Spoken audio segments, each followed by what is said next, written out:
Hi, this is Bert from Saxon. You're watching Metal Gods TV.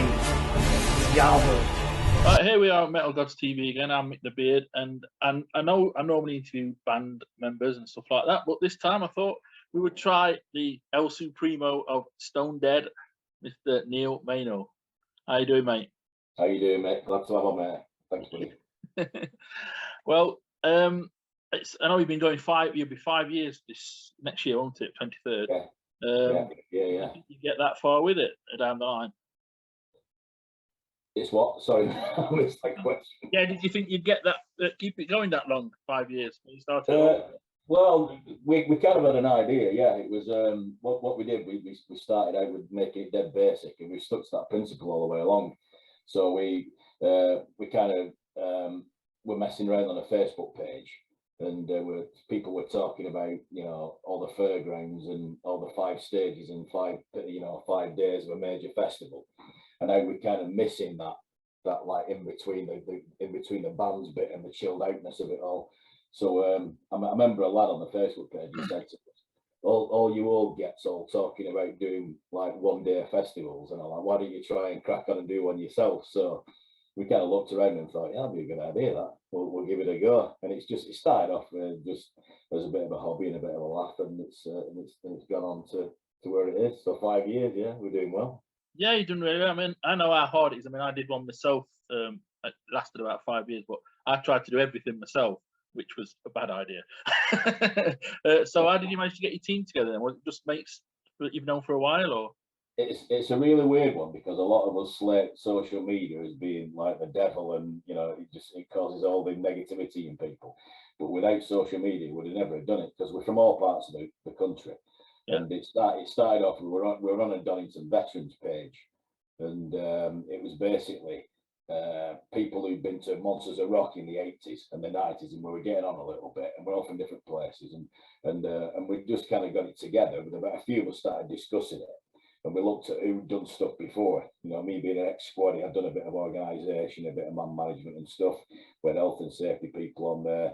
We had Chris Sunby book bands and done little tiny festivals before. Lee Lamb, who did a bit of backstage stuff. So we all kind of got it together, and we all met up in a pub in Newark one afternoon and just said, do you reckon we could pull it off? So we just started real basic stuff from there, and all the team was just all online mates, really. First time we'd met was really at that pub. Yeah. Yeah. Brilliant. Yeah. And what made you settle on the actual place you're doing it at, Newark? It was central. I mean, we took a lot of inspiration from Steelhouse Festival that's in Wales. They're kind of the same kind of fan base as us, classic rock, and that's what we like to see. They had one stage, but their festival's on top of a mountain in Wales, which, you know, for Welsh people, that's easy. Yeah. You know, they don't mind getting piss wet through, and you know, and all that. But we thought if we do it in Middle England, you know, it's more accessibility to the north of England and Nottingham and Leicester and stuff like that. It's a nice flat area, and we looked at a few other festivals that were going on that set themselves up literally in the middle of a field. You know, the Bloodstocks and the Amplifiers and that, we started from scratch in the middle of a field, and thought, well, there's no infrastructure there, so should we try a little bit different? Should we try and have something that's already got an infrastructure there? So a showground was ideal. We already have buildings, electricity, water points, natural barriers and fencing areas on it. So we thought that'll be a really good call. You know, rather than start from scratch in the middle of the field, which is still brilliant. Still, you get that atmosphere, you're right the way in the middle of nowhere. But we thought if we get an infrastructure first, then that'll save a lot of costs, and it kind of worked. And that was right in the middle of England, right in the middle of where we all lived, and it kind of worked. Yeah, brilliant. And like I say, you've sort of modelled it on the old Monster Rock Festival. Obviously, I can remember the first one. I'm that old. But and you're going to stick to that formula. I mean, I know you've sort of have a party day before it and what have you, but you're going to stick to the 1 day formula no matter what, yeah? Yeah, it seems to be. We're holding on to that. We discuss it on a yearly basis, because we get loads of people coming and saying, well, why don't you just have, you know, a new band's tent, or why don't you have an acoustic thing, or why don't you do this, or why don't you do that? But I think the attractions, there's so many festivals around at the moment. There's so many that think that more is better, and sometimes, you know, less is better. And I still believe that there's the simplicity of ours with just being one stage and just one set of bands, it all happens in the same day, is you get a chance to do the things we used to do at Monsters of Rock. I mean, you went there, I went there. It was just brilliant. There was that 20 or 30-minute gap between the bands where you went to the bog, you went and had a beer, you went and had a smoke, or you went and met them lads that you met at, say, at Sheffield sometime, or the lads you met at Leeds Queen's Hall for the Aussie concert in 80. Oh, they're over there, let's go and chat to them. And you went, you did that, and that 20 or 30 minutes was that little break, and then you got excited for the next band. And, you know, then you saw the, you know, the AC/DC songs running between each of the bands, and the you know, all the people who were setting stuff up, and all the roadies were on stage and doing the mic. So it was like an excitement. And then when the music went down and the lights came on and the bands came on, it was a special moment. But I find at Donington now, and a lot of others, as brilliant as they all are, I'm not slating any festivals the way they do it, but you're rushing around all the time. You never see the start of one band or the finish of the other. The whole set, you're either running to the next band you want to see, because, you know, you've got Killswitch Engage or something that are on at Donington. You think, oh, I can't miss them, I've waited to see them for years, but you're missing the end of someone on main stage to rush across to get them. So we kind of like that, you know. It's just, it's simple. You can park yourself in a chair because some of us are getting on a bit, and you can just watch the, you know, watch the whole thing transpire in front of you. Go for a beer when you want, and go for a smoke, and go for a chat with other mates. So it's, again, it's working. Nice one. And when you originally started, it was called Stonedead. What was the idea behind the name change? Well, it started for Stonedead because it was, to be perfectly honest, it started as a bit of a Mickey take. You know, like classic rock, we're all old and we're Stonedead and we're all knackered and all that. But we actually got a call. I don't know how much legally I'm allowed to say, but we got a call from someone who made guitar pedals, who was also called Stonedead as well. And he quite rightly said, "Look, guys, you know, I've built up this kind of business over this amount of years, and you've nicked my name." And we went, "Oh, you know, really sorry." Like, you know, we didn't even know we'd be good beyond 1 year, really. So we never thought too much into the future. So, you know, we kind of apologized to him and said, right, we're happy to change our name and don't take it any further. And it was like that. There was a bit of legal stuff involved, and some bills were paid. But in the end, we said, yeah, that's fine. So we had a quick chat, and we had a few names, and I thought, well, you know, just changing one letter and one bit at the end, it won't, you know, make much difference. So we called it Stonedead, and looking at it, it's done us a real big favour, because Stonedead really is a bit of a Mickey take title, whereas Stonedead, it's more of, well, you know, it's quite a serious name kind of thing. So in the end, it's progressed. So we did 2 as Stonedead, and we've done the same amount now as Stonedead, and we got another one next year. So, yeah. Nice one. You get a lot of input on your Facebook page and what have you, but you do seem to get, I've noticed you get a lot of people trying to pick the lineup for you and saying, oh, you Stonedead don't book them sort of bands and this, that, and the other. Can you put to rest what Stonedead bands are, or what they're not going to be, or, you know, all that sort of stuff? Yeah, well, it's rock, yeah, and, you know, rock, when you look at the Monsters of Rock side, you had, you know, some really mellow bands early doors. And then I remember, was it 92 when we had Slayer and the Almighty, and you know, and then 94 Sepultura and Pantera. So it became almost from the likes of Black Crowes, laid back, have a smoke, listen to some blues, to a year or so later, you're listening to Sepultura and harsh vocals, and, you know, on the verge of being, you know, death black metal type of things. Yeah. So it went all the way through. And I remember I used to read Kerrang all the time, and whatever was in Kerrang kind of was my mantra of what was and what wasn't rock. You know, you could, oh, if such and such a thing was mentioned or reviewed, oh, that must fit into the category of me being a heavy, like I was with my long hair and that. So that's kind of what we're like. If you like the music, it's guitar based and it fits into the category of rock, then yeah, why not? I mean, we were looking, loads of things came up this year for the headliner and the other bands, and people started coming in with, well, what about Accept? And, you know, oh, well, you know, they're a bit too growly. Or what about the Cult? Well, the Cult never played Donington and stuff like that. You know, for me and for Chris and for Lou, any band that's rock oriented, from light blues right the way through to a growly, even harsh vocal band, fits the category. Why not? We're all rockers, aren't we? Definitely. Yeah. And I know you've not got any lineup announced at the moment. When we're likely to hear the first band announced this year, for the next year? Yeah, it's going to be round about Halloween. Yeah. It varies every year. Like last year, we had Schenken books before we'd actually finished the year, so we could announce it. But you know yourself, if you've been in that biz, you've got to negotiate contracts, and you've got to make sure that they're not doing a tour, and you know you've got to make sure they're not getting any lasting tours on. So there's loads of different reasons, and especially if they're international bands, you've got to make sure that you're going to be able to afford to bring them over. They might say it's such and such a amount to hire us, kind of thing, as a booking fee, but then you think, well, actually, they're going to bring all the crew over. We've got to get hotels from them and flights and all that. So you've got to try and work out the boots. So sometimes it doesn't work out as quick as that, but every time before Christmas, it's Chris is the genius with the bands. He contacts every band that they could possibly imagine. And when people say, "Oh, have you tried these? Have you tried Clutch? Have you tried Saxon? Have you tried Thunder?" It's like, yeah. We've rung up and we've contacted every single one to see, to see what the score is. And half the time, they'll give you a price straight away, which is so ridiculously high that you thought, well, they're out of our league. Yeah. And then you'll think, actually, I didn't think they'd be affordable, but they're coming in. And as we get more established, more bands might say, no, we quite like the sound of that. So we'll play, and we won't ask an astronomical fee. And people are starting to approach us now as well, rather than us badger them. So it's great. So yeah, so around about Halloween, we're looking at announcing quite a big chunk of the lineup.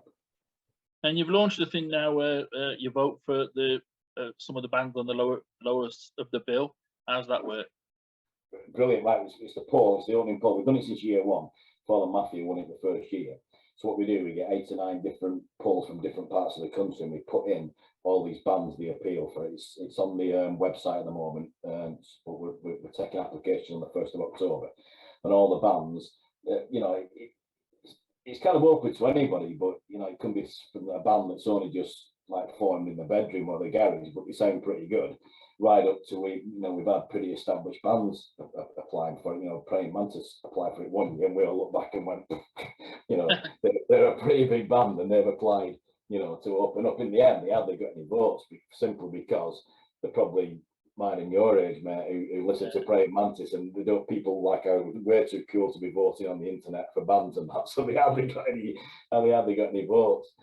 And then what happens then? The winners of each one go into a final poll that go around the directors and the production crew, and we select the final band for opening up. But the ones we've had so far, Smarrikind and Dead Man's Whiskey and Wicked Rivers that we had this year, they've gone on to do things, and even the ones that don't win the poll, they get exposure.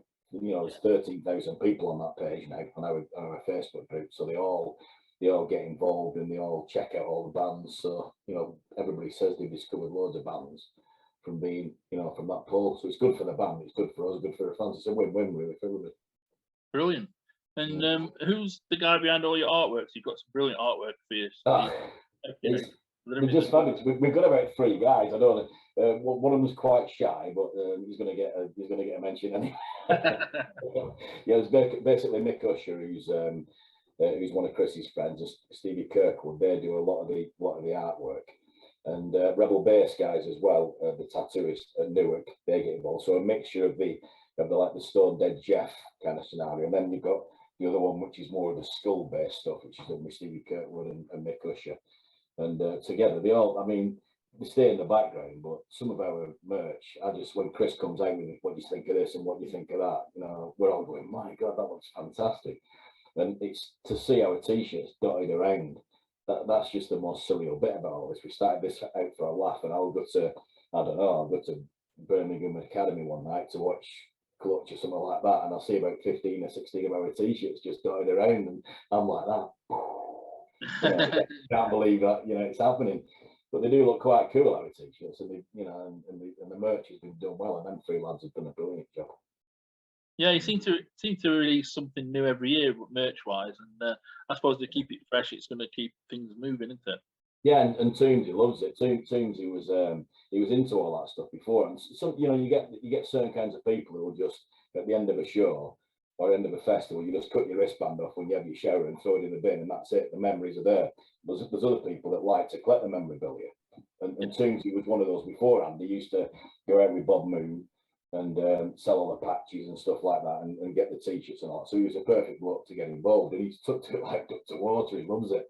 You know, he sorts out all the different shirts, and we have little special shirts. And the thing is, there's a lot of merch going out there, but there's no pressure to buy it. People think, oh, you put a Christmas one out, and then I was at Stonedead and different lineups and that. But, you know, there's no pressure for people to buy it. If they want to buy it, you know, they can do for a laugh. And there's all kinds of stuff, key rings and bits and pieces. He's got a little shop going. Yeah, why not? Yeah, he loves it. And where do people get the tickets? I mean, obviously you've got your website. Have you got a dedicated ticket person you use, or is it? Not really. No, we do it all ourselves. I mean, Chris. Again, we keep mentioning Chris. He works like an horse man, like a Trojan with all this stuff.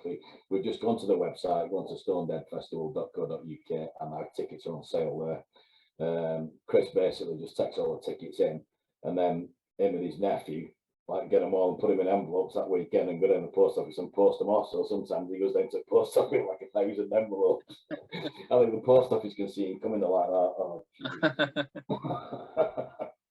Well, you must be doing something right, because you are starting now to sell tickets in advance without even mentioning any bands at all. So you're definitely doing it right. Yeah, we got a couple of thousand sold already. Them early birds are, you know, it's a difficult decision to make, and do you put thousands and thousands of early birds on so everybody can get them? But obviously, every early bird ticket we sell, we're losing a tenner, and it's nothing about money for each individual or for the business. Every single penny from this show goes back into the show. No one makes anything from director downwards. A lot of people think, oh, that's bullshit, you must get something. We literally don't.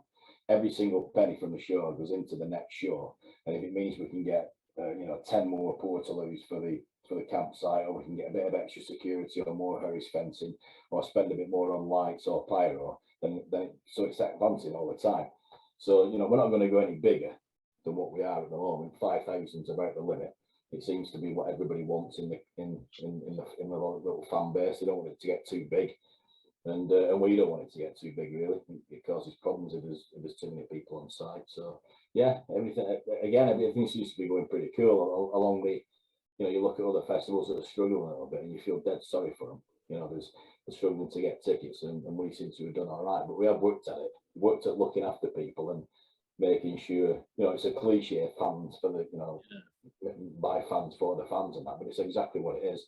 We try to design a festival that we ourselves would want to go to, and every little bit, the shit that you put up with over the years when the toilets are disgusting and that, we get them cleaned every few hours, so they're always mint, and little things that bug you, like high prices on beer and food. We've made sure we don't charge the vendors very much so that they can afford to keep them prices down. So it's little things like that.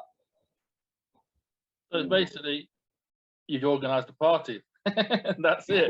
Yeah. And it's a snapshot, and it's a snapshot for your weekend. It's nothing like you don't have to go down on the Wednesday night like Donington and then spend the next 3 days after you've got back recovering because it's been 5 days of bedlam. You can basically set off Friday afternoon, even after work. If you're local, you can watch the Friday night event that Midlands Meynell run, and then hours, and then you can be back Sunday morning. By Sunday lunch, you can be there, and then it's bank holiday Monday afterwards. So it doesn't interfere. You don't have to take any time off work, and you don't have to be recovering as we do as we get older from sessions at the weekend. Nice one.